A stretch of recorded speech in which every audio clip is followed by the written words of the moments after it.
Hello guys and welcome back to my channel, and I already did the first chapter review, so check it out. And in this one we will do the whole volume 1 review.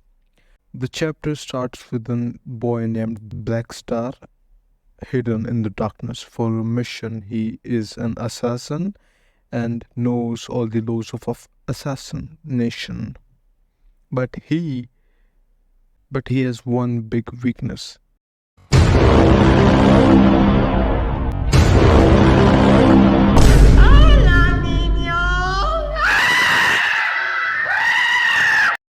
And that is he's a big show off. He's too fleshy, like that character from Demon Slayer would say. So that was the introduction of Black Star and his ninja type weapon Tabuki. He seems like someone who would be really popular character. After it, Black Star and his weapon goes to death, and we learn that they only have one soul. And Soul and Maki, by the way, had like 99 souls already. And also Black Star is trying to give that an autograph. A lot of people would want Black Star's confidence. We learn more lore about how getting 99 soul isn't really necessary, and there is a different way to a shortcut to get a strong soul, which would be equal to 99 souls, I guess, but I'm not too sure if they would be able to defeat Mafumi, this strong soul they are talking about. Then we see a king of underworld go to Mafumi, the strong soul thingy. The story shift from that to Black Star spying on his weapon, bathing. What the f? Dude, what the hell? Then she shoots him, which was well deserved star. Then they finally move to the fight Mafumi, and on the day Black Star promises that he will make her the Death's Eye, which seems like a really sincere movement between that Black Star and weapon. And they reached the castle. Mafumi out of nowhere attacks, and we learn that Mafumi had already taken care of the king of the underworld. And now it's time for Black Star versus Mafumi. Black Star starts with his cocky attack, but Mafumi blocks it and went on to offensive, and he is like, get away kid, I feel bad when I kill kids, and then blocks Black Star's obvious, and Black Star obviously gets triggered. Black Star does his attack and he easily dodges it and slashes Black Star, and Mafumi gives him a lesson how he shouldn't really rely on his weapon, and he should be the one strong so he can make his weapon strong. And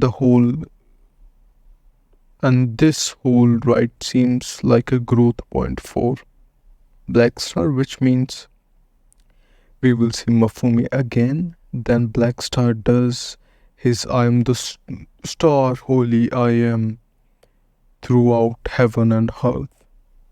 Reminds me of Gojo a bit, but fun fact about me, I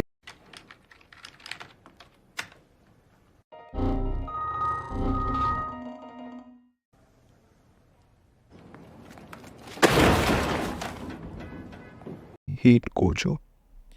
And then Black Star gets serious and Mafumi is like, what's going on? And Black Star gets a solid hit in and says, I'm God, and his cocky smile. And Black Star was about to take his soul, and the little witch comes to protect Mafumi. And then Mafumi gets ready to sacrifice himself and his soul if it means the little witch would be safe. Seeing this, Black Star gets a little emotional and starts kind of crying and says, beside, I always feel bad when I kill kids. The fight comes to a full circle and we see a bit of a growth. And then, speaking of growth, we again, the Black Star starts to look at a woman bathing. What about the growth, man? Now, chapter Death, the kid, I mean, the perfect boy, huh? We will see about that. Master Thief Lupin. Wait, is that the Batman? His quirk is that he takes the idea of perfection to unhealthy extreme, huh? So this probably so his problem is asymmetrical objects. And his two guns are cool, by the way. Even your cup are different. Bro, what? He wants to make his own death weapon. That's kind of cool, not gonna lie. Then that sends them to Egypt, where Death the Kid obviously thinks about the symmetric of the structure there, and he gets all happy and excited to go there because it's all symmetric. They go inside the pyramid, and Death the Kid gets depressed because there was a picture frame, and he thought that the picture was too on the right side, and he gets depressed like, oh, why is this on the right side more? After that, the mummies start attacking them, and Death leaves. I mean, Kid leaves. Like, what the fuck? He literally leaves. And he leaves a letter there. Meanwhile, Kid gets back from the wrath of Phemonia or whatever it's called happens. And why are they tired like that? It looks like they're going to get dominated right now. The fight begins with the mummy gives Kid few punches, and Kid doesn't fight back because it was perfectly symmetrical, and he would regret breaking it because he doesn't want any symmetrical thing to get damaged in this world, I guess. Until it's totally messed up, then the mummy transform and it becomes totally messed up, and then Kid goes mad saying it's the way and destroys the mummy easily. He defeated mummy with ease. Seems like he's the strongest out of the three, and by the way, he was mad. He was so mad that he destroyed the pyramid too. Not him complaining that their boobs aren't the same size. Now that I have finished all three one shots, I definitely think that the first one was the best. And speaking about the characters, for me, I like Soul Battle. Then I think that the Kid, and then Black Star. I kind of find Black Star annoying, and sorry if you're a fan of Black Star. I can see why you love him, but I don't. Now, it's time for the real Soul Eater to begin. So the official beginning of Soul Eater is with Maka and Soul fighting a priest, and they easily defeat him and take his soul. Looks like they have grown stronger and a lot since the one shot. Chapter 1 Extra Lesson. By the way, I really like how this drawing looks so pencil drawn like. This chapter starts with Soul waking up with this, and then Blair puts her boobs on Soul's face. What? Bro is winning in life. And Maka sees this, and obviously she comes and kicks Soul out of the house again. Like, why is she kicking him? Is she kinda jealous? Then after it, they go to a class, and in the class they are talking about a boy that has a hole in his forehead because he's a zombie, and we see this piece of art. Maka and Soul have been called by the Death Sama and Black Star too. They have been called for an extra lessons where they have to take the soul of the teacher who got turned into a zombie by the mysterious man who looks kinda cool, by the way. And soon as they enter the graveyard after Maka is surprisingly attacked by the shortly after Maka is surprise attacked by the zombie from the underground, but Soul saves Maka from Sid Sensei. He takes his own graveyard stone as a weapon, which is a really cool idea, and he swings at Maka, but Black Star helps, and Maka and Black Star helps and kicks the graveyard stone, but both Maka and Black Star are sent flying.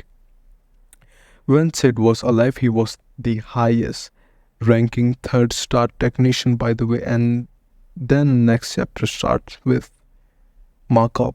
I mean, not Markov, but Blair bathing. What was the need of this? Like, come on, let the fight continue. I mean, okay, I won't complain. Anyways, Sid hits Black Star with Living End. After that, Black Star returns the favor with his chains by giving Black Star kick to Sid. Sid thinks it's pointless and hits Maka with the Living End again, but Maka escapes and Maka kicks it in the face, and then Soul and Maka does Super Echo, in which Soul looks really cool, by the way, and he becomes a super weapon. But it was too powerful for them to handle, and she almost kills Black Star, by the way.